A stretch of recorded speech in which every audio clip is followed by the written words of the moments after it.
কি ভাবছো তো কোথায় যাচ্ছি? চলো আগে আগে পরে পরে বলছি আমি এরা কোথায় যাচ্ছি। আমাদেরকে নিতে চলে এসেছে আমাদের প্রাইভেট ট্রেন। রকেটের মতো হাওয়াকে চিরতে চিরতে আমরা চলে যাচ্ছি এখন আমাদের গন্তব্যস্থলের দিকে।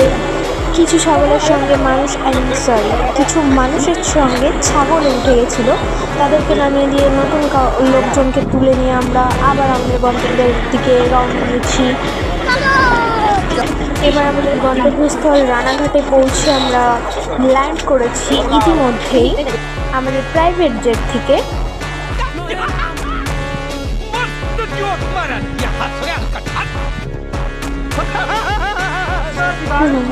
সরি জেট নয়, ট্রেন থেকে।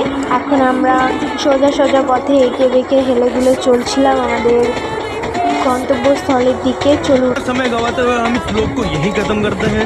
आशा है आपको ये व्लॉग पसंद आए।